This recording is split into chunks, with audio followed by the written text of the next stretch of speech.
है माँ काली। राधे राधे भक्तों, आज हम आपको बताएंगे कि गुप्त नवरात्रि के रहस्य एवं फायदे क्या है। 26 जून यानी आज से गुप्त नवरात्रि शुरू हो रहे हैं। सतयुग में चैत्र नवरात्रि और त्रेता में आषाढ़ नवरात्रि और द्वापर में माघ और कलयुग में आश्वन की साधना उपासना का विशेष महत्व रहता है। मार्कंडे पुराण में इन चारों नवरात्रों में शक्ति के साथ साथ इष्ट की आराधना का भी विशेष महत्व है। शिव पुराण के अनुसार पूर्व काल में दैत्य राक्षस दुर्ग ने ब्रह्मा को तप से प्रसन्न करके चारों वेद प्राप्त कर लिए। तब वह उपद्रव करने लगा। वेदों के नष्ट हो जाने से देव ब्राह्मण पथभ्रष्ट हो गए, जिससे पृथ्वी पर वर्षों तक अनावृष्टि रही। देवताओं ने माँ पराम्बा की शरण में जाकर दुर्ग का वध करने का निवेदन किया। माँ ने अपने शरीर से काली तारा, छिन्नमस्ता, श्रीविद्या, भुवनेश्वरी, भैरवी, बगला, धूमावती, त्रिपुर सुंदरी और मातंगी नाम वाली 10 महाविद्याओं को प्रकट कर दुर्ग का वध किया। 10 महाविद्याओं की साधना के लिए तभी से गुप्त नवरात्रि मनाए जाने लगे।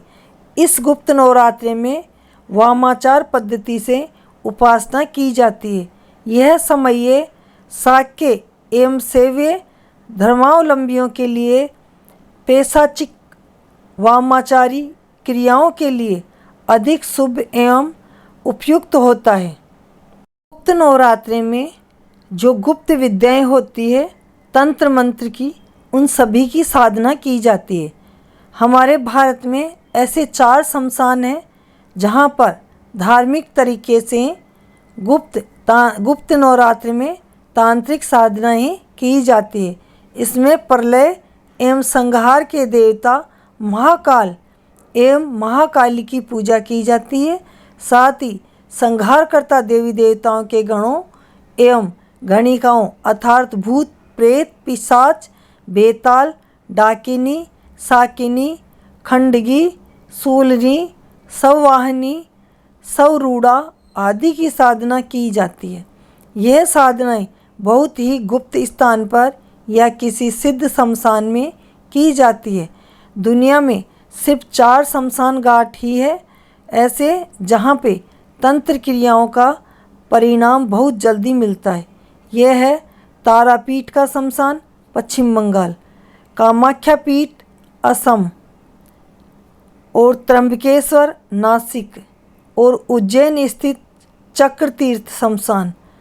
गुप्त नवरात्रि में यहाँ दूर दूर से साधक गुप्त साधनाएं करने यहाँ आते हैं। नवरात्रों में लोग अपनी आध्यात्मिक और मानसिक शक्तियों में वृद्धि करने के लिए अनेक प्रकार के उपवास, संयम, नियम, भजन, पूजन, योग, साधना आदि करते हैं। सभी नवरात्रों में माता के सभी 51 पीठों पर भक्त विशेष रूप से माता के दर्शनों के लिए एकत्रित होते हैं। माघ मास की नवरात्रि को गुप्त नवरात्रि कहते हैं, क्योंकि इसमें गुप्त रूप से शिव व शक्ति की उपासना की जाती है, जबकि चैत्र व शारदीय नवरात्रि में सार्वजनिक रूप से माता की भक्ति करने का विधान है। आषाढ़ मास की गुप्त नवरात्रि में जहाँ वामाचार उपासना की जाती है, वहीं माघ मास की गुप्त नवरात्रि में वामाचार पद्धति को अधिक मान्यता नहीं दी जाती है। ग्रंथों के अनुसार माघ मास के शुक्ल पक्ष का विशेष महत्व है। शुक्ल पक्ष की पंचमी को ही देवी सरस्वती प्रकट हुई थी। इन्हीं कारणों से माघ मास की नवरात्रि में सनातन वैदिक रीति के अनुसार देवी साधना करने का विधान निश्चित किया गया है। गुप्त नवरात्रि विशेष तौर पर गुप्त सिद्धियां पाने का समय है। साधक इन दोनों गुप्त नवरात्रि माघ और आषाढ़ में विशेष साधना करते हैं तथा चमत्कारिक शक्तियां प्राप्त करते हैं। भक्तों, गुप्त नवरात्रि में जो भी भक्त या जो भी इंसान गुप्त तरीके से साधना करता है तो उसका प्रत्यक्ष फल मिलता है। गुप्त नवरात्र में 10 महाविद्याओं की साधना कर ऋषि विश्वामित्र अद्भुत शक्तियों के स्वामी बन गए। उनकी सिद्धियों की प्रबलता का अनुमान इसी बात से लगाया जा सकता है कि उन्होंने एक नई सृष्टि की रचना तक कर डाली थी। इसी तरह लंकापति रावण के पुत्र मेघनाद ने अतुलनीय शक्तियां प्राप्त करने के लिए गुप्त नवरात्रों में साधना की थी। शुक्राचार्य ने मेघनाद को परामर्श दिया था कि गुप्त नवरात्रों में अपनी कुल देवी निकुंभला की साधना करके वह अजय बनाने वाली शक्तियों का स्वामी बन सकता है। गुप्त नवरात्र 10 महाविद्याओं की साधना की जाती है। गुप्त नवरात्र में एक प्राचीन कथा जुड़ी हुई है। एक समय ऋषि श्रृंगेरी भक्तजनों को दर्शन दे रहे थे।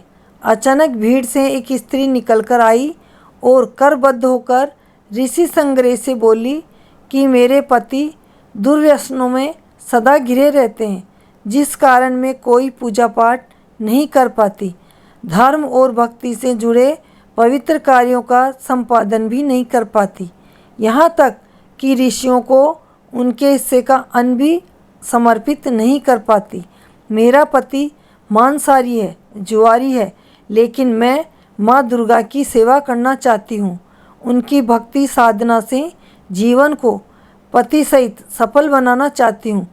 ऋषि श्रृंगेरी महिला के भक्ति भाव से बहुत प्रभावित हुए। ऋषि ने उस स्त्री को आदरपूर्वक उपाय बताते हुए कहा कि वासंतिक और शारदीय नवरात्रों में से आम जनमानस परिचित है, लेकिन इसके अतिरिक्त 2 नवरात्र और भी होते हैं जिन्हें गुप्त नवरात्र कहा जाता है। प्रकट नवरात्रों में 9 देवियों की उपासना होती है और गुप्त नवरात्रों में 10 महाविद्याओं की साधना की जाती है। इन नवरात्रों की प्रमुख देवी स्वरूप का नाम सर्वेश्वर कारणी देवी है। यदि इन गुप्त नवरात्रों में कोई भी भक्त माता दुर्गा की पूजा साधना करता है तो माँ उसके जीवन को सफल कर देती है। लोभी, कामी, व्यसनी, मांसाहारी अथवा पूजा पाठ न कर सकने वाला भी यदि गुप्त नवरात्रों में माता की पूजा करता है तो उसे जीवन में कुछ और करने की आवश्यकता ही नहीं रहती। उस स्त्री ने ऋषि श्रृंगेरी के वचनों पर पूर्ण श्रद्धा करते हुए गुप्त नवरात्रि की पूजा की। माँ प्रसन्न हुई और उसके जीवन में परिवर्तन आने लगा। घर में सुख शांति आ गई, पति सन्मार्ग पर आ गया और जीवन माता की कृपा से खिल उठा। यदि आप भी एक या कई तरह के दुर्व्यसनों से ग्रस्त है और आपकी इच्छा है कि माता की कृपा से जीवन में सुख समृद्धि आए तो गुप्त नवरात्रि की साधना अवश्य करें। तंत्र और शाक्त मतावलंबी साधना के दृष्टि से गुप्त नवरात्रों के कालखंड को बहुत सिद्धिदायी माना जाता है। माँ वैष्णो देवी, पारंबा देवी और कामाख्या देवी का अहम पर्व माना जाता है। हमारी एक देवी का स्थान पाकिस्तान में स्थित है। उसे हिंगलाज देवी की सिद्धि के लिए भी इस समय एक का महत्वपूर्ण माना जाता है। शास्त्रों के अनुसार 10 महाविद्याओं को सिद्ध करने के लिए ऋषि विश्वामित्र और ऋषि वशिष्ठ ने बहुत प्रयास किए, लेकिन उनके हाथ सिद्धि नहीं लगी। वृहद काल गणना और ध्यान की स्थिति में उन्हें यह ज्ञान हुआ कि केवल गुप्त नवरात्रों में शक्ति के इन स्वरूपों को सिद्ध किया जा सकता है। गुप्त नवरात्रों में 10 महाविद्याओं की साधना कर ऋषि विश्वामित्र अद्भुत शक्तियों के स्वामी बन गए। उनकी सिद्धियों की प्रबलता का अनुमान इसी बात से लगाया जा सकता है कि उन्होंने कई नई सृष्टि की रचना तक कर डाली थी। इसी तरह लंकापति रावण के पुत्र मेघनाद ने अतुल्य शक्तियाँ प्राप्त करने के लिए गुप्त नवरात्रि में साधना की थी। शुक्राचार्य ने मेघनाद को परामर्श दिया था कि गुप्त नवरात्रि में अपनी कुल देवी निकुंभला की साधना करके वह अजय बनने वाली शक्तियों का स्वामी बन सकता है। मेघनाद ने ऐसा ही किया और शक्तियाँ हासिल की। रावण युद्ध के समय केवल मेघनाद ने ही भगवान राम सहित लक्ष्मण जी को भी नागपाश में बांधकर मृत्यु के द्वार तक पहुंचा दिया था। ऐसी मान्यता है कि यदि नास्तिक भी परिहासवश इस समय मंत्र साधना कर ले तो उसका भी फल सफलता के रूप में अवश्य ही मिलता है।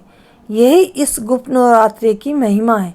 यदि आप मंत्र साधना, शक्ति साधना करना चाहते हैं और कामकाज की उलझनों के कारण साधना के नियमों का पालन नहीं कर पाते, तो यह समय आपके लिए माता की कृपा लेकर आता है। गुप्त नवरात्र में साधना के लिए आवश्यक न्यूनतम नियमों का पालन करते हुए माँ शक्ति की मंत्र साधना कीजिए। गुप्त नवरात्रि की साधना सभी मनोकामनाएं पूरी करती है। गुप्त नवरात्रि के बारे में यह कहा जाता है कि इस कालखंड में की गई साधना निश्चित ही फलवती होती है। हाँ, इस समय की जाने वाली साधना की गुप्त बनाए रखना बहुत आवश्यक है। अपना मंत्र और देवी का स्वरूप गुप्त बनाए रखें। गुप्त नवरात्रि में शक्ति साधना का संपादन आसानी से घर में ही किया जा सकता है। इस महाविद्या की साधना के लिए यह सबसे अच्छा समय होता है। गुप्त व चमत्कारी शक्तियाँ प्राप्त करने का यह श्रेष्ठ अवसर होता है। धार्मिक दृष्टि से हम सभी जानते हैं कि नवरात्र देवी स्मरण से शक्ति साधना की शुभ घड़ी है। दरअसल इस शक्ति साधना के पीछे छुपा व्यवहारिक पक्ष यह है कि नवरात्र का समय मौसम के बदलाव का होता है। आयुर्वेद के मुताबिक इस बदलाव से जहाँ शरीर में वात, पित्त, कफ में दोष पैदा होते हैं, वहीं बाहरी वातावरण में रोगाणु जो अनेक बीमारियों का कारण बनते हैं। सुखी स्वस्थ जीवन के लिए इनसे बचाव बहुत जरूरी है। नवरात्रि के विशेष काल में देवी उपासना के माध्यम से खान पान, रहन सहन और देव स्मरण में अपनाने गए संयम और अनुशासन तन व मन को शक्ति और ऊर्जा देते हैं, जिससे इंसान निरोगी होकर लंबी आयु और सुख प्राप्त करता है। धर्म ग्रंथों के अनुसार गुप्त नवरात्रि में प्रमुख रूप से भगवान शंकर व देवी शक्ति की आराधना की जाती है। देवी दुर्गा शक्ति का साक्षात स्वरूप है। दुर्गा शक्ति में दमन का भाव भी जुड़ा है। यह दमन या अंत होता है। शत्रु रूपी दुर्गण, दुर्जनता, दोष, रोग या विकारों का ये सभी जीवन में अड़चने पैदा कर सुख चैन छीन लेते हैं। यही कारण है कि देवी दुर्गा के कुछ खास और शक्तिशाली मंत्रों का देवी उपासना के विशेष काल में जाप शत्रु, रोग, दरिद्रता रूपी भय बाधा का नाश करने वाला माना गया है। भक्तों, आप भी अपार शक्ति चाहते हो और अपने जीवन से सभी दुख कष्ट दूर करना चाहते हो तो गुप्त नवरात्रि जरूर करें और 10 महाविद्याओं की पूजा करें। बोलो माँ दुर्गा की जय, भगवान शिव और पार्वती की जय। भक्तों, आपको ये कथा कैसी लगी कमेंट में हर हर महादेव जरूर लिखें। चैनल को लाइक करें, सब्सक्राइब करें। अगर आपने चैनल सब्सक्राइब नहीं किया है तो ज़रूर कर दें, ताकि जो कथाएं हम आपके लिए लेकर आते हैं वो आप तक पहुंच सके और आप उन कथाओं का लाभ उठा सके। राधे राधे, जय श्री कृष्णा, जय माँ दुर्गा।